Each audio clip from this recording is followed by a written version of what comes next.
So we were in this situation where we had a lot of, I'm not going to call them dumb because it's way easier to practice tech on your own, but now we have a lot more people improving their neutral games as well, their general decision making. It's very cool. People are getting better. I think that's a huge part of why we're seeing more upsets, more hidden bosses, more names. Net play has something to do with it.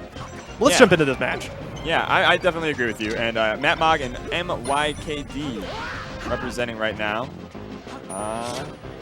Looks like mattmog from Wisconsin.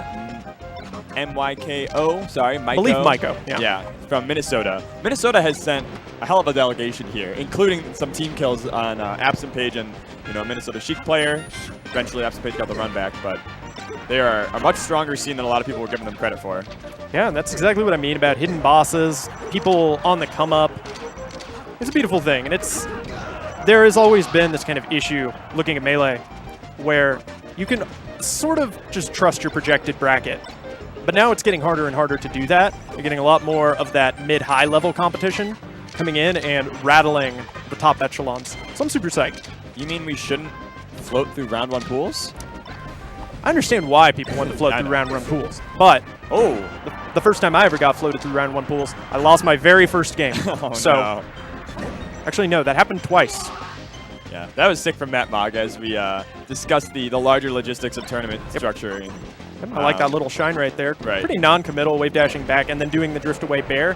Tacks on a little damage, but it's relatively safe. That's one of the things about a spacey matchup is that early on in the stock, you want big openings, but you also don't want to get like a hit, miss space, and then, ooh, yikes. You don't want that to happen either.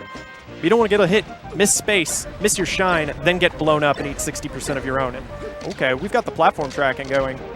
Very cool. Yeah, it's pretty decent. I think that,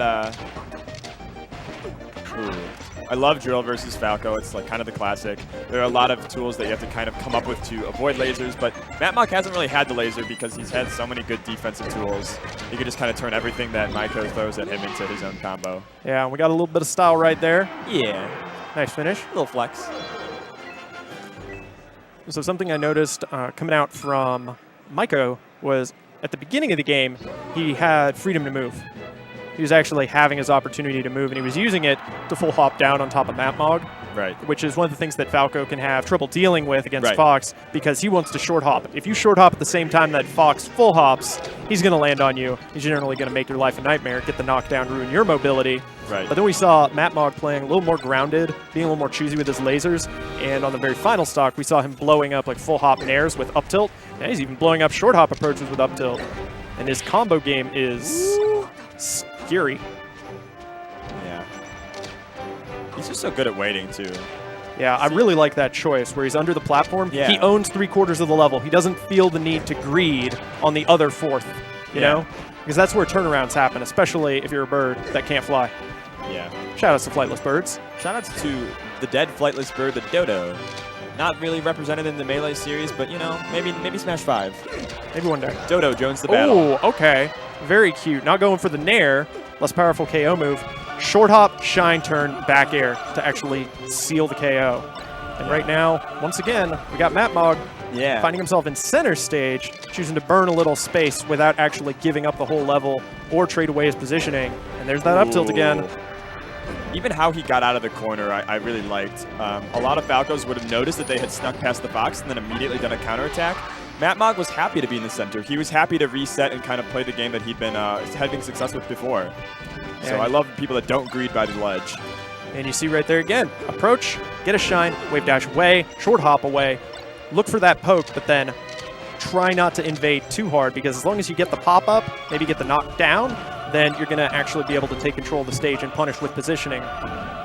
So now at this point, I think what I'm seeing from mattmog is the I'm feeling myself Falco. The I can just laser, neutral air in. It's not strictly safe, and you could get shined out of shield, but Myko has not shown that he has the defensive tools or wherewithal to avoid mattmog. Yeah. That was a noise I didn't know I could make, Wobbles. Very cool. We're all learning things about ourselves today. That's right, Melee. Yeah, and right there, at that kind of percent, if you're getting your down air as Fox on a Falco, you don't want to shine. Shine, set, knockback. You're not going to be able to set up a kill move as effectively as if you do something like drill, jab, because you're likely to set up a tech trap, run up smash. He's determined to get the 4 stock. He wants it. He got that ledge snap. Oh, I think he got it. There's yeah. the dunk. mattmog, solid combo game, excellent tracking, brutal finishes. Myko not quite capitalizing as hard as he needed. Turned into 4-stock. That was the kind of like 180%, and I thought he was dead when he got like snapped to the left side of the stage, but he manages to tech, grab the leg.